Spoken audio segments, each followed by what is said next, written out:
नमस्कार। महर्षि दुर्वासा का नाम तो आपने सुना ही होगा। अपने क्रोधी स्वभाव और श्राप के लिए वह जगत विख्यात रहे हैं। एक बार दुर्वासा जी को अपना क्रोध अपने पे बहुत भारी पड़ गया। बचाव के लिए वह तीनों लोकों में घूमे, लेकिन कहीं कोई राहत नहीं मिली। लौटकर उन्हें महाराजा अम्बरीश जी के चरणों में गिरना पड़ा, तब कई जान बची। यह वही अम्बरीश जी हैं जिन्हें क्षत्रिय, माहौर, स्वर्णकार समाज के लोग अपना कुल प्रवर्तक मानते हैं।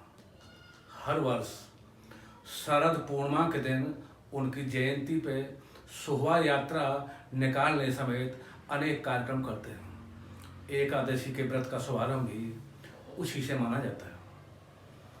महाराजा अम्बरीश जी को लेकर भागवत महापुराण समेत कई पौराणिक ग्रंथों में कथाएं हैं। मर्यादा पुरुषोत्तम राम के कुल में जन्मे अम्बरीश जी महाराजा मनु के पौत्र नाभाग के पुत्र थे। सरस्वती नदी के किनारे धन्व नाम से राज था। दान के मामले में उनका कोई मुकाबला नहीं था। उनकी प्रजा देवतुल्य संपन्न और सुखी थी।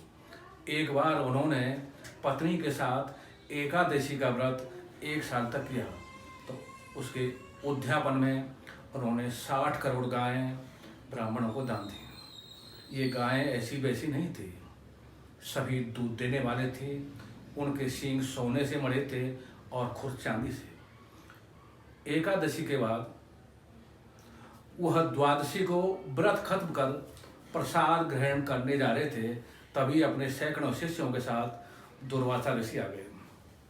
बताते हैं उन्हें इंद्र ने एक साजिश के तहत भेजा था। उसे बेहता कहीं महाराजा अम्बरीश उनके सिंहासन को हड़प नहीं ले। इंद्र जानता था दुर्वासा उसे श्राप दे देंगे, लेकिन परिणाम उल्टा ही निकला। महाराजा ने महर्षि का खूब आदर सत्कार किया और भोजन के लिए आग्रह किया। वह शिष्यों के साथ यमुना में स्नान करने चले गए। द्वादशी समाप्त होने को थी। 1 घड़ी बाद त्रयोदशी लग जाती। इससे पहले प्रसाद ग्रहण नहीं करने पे वह पाप के भागी होते। विकट समस्या थी। प्रसाद लेने पे महाराज जी नाराज हो सकते थे और नहीं लेने पे पाप के भागी हो सकते थे। तब महाराजा अम्बरीश जी ने ब्राह्मणों से सलाह ली। उन्हीं की सलाह पे प्रसाद के रूप में जल ग्रहण कर लिया। इस बीच महर्षि आ गए।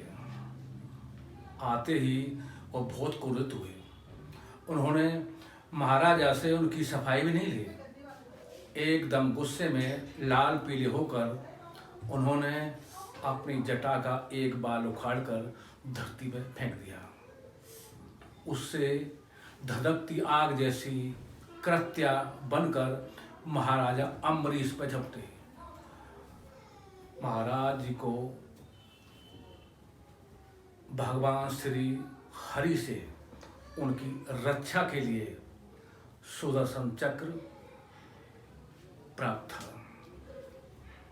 सुदर्शन चक्र के आगे कृत्या की एक नहीं चली।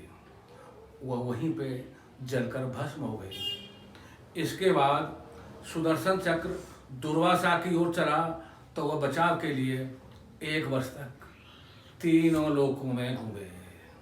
वह सबसे पहले ब्रह्मा जी के पास गए, फिर शिव जी की शरण में पहुँचे। कहीं भी शरण नहीं मिली। यहाँ तक भगवान श्री हरि ने भी यह कहते हुए बचाव करने से इनकार कर दिया कि वह तो भक्त के बस में है।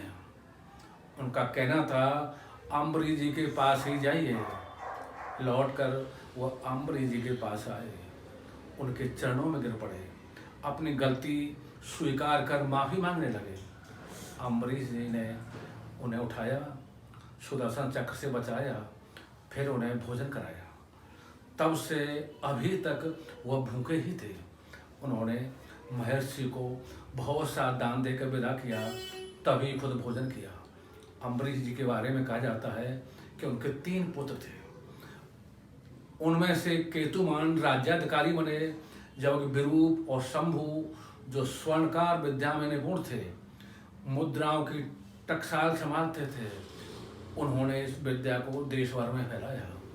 अम्बरीश जी की यह कथा कितनी प्रामाणिक है, यह ग्रंथ ही बता सकते हैं, लेकिन इसके माध्यम से सर्व समाज को जो शिक्षा दी गई है वो अतुलनीय है। चाहे कोई कितना ही बड़ा विद्वान हो, ब्राह्मण कुल में जन्मा हो, कोई फर्क नहीं पड़ता। विनम्रता शीलता उससे भी बड़ा गुण है। अम्बरीश जी की विनम्रता और शीलता उनके वंशजों में आज भी दिखती है। जय अम्बरीश जी।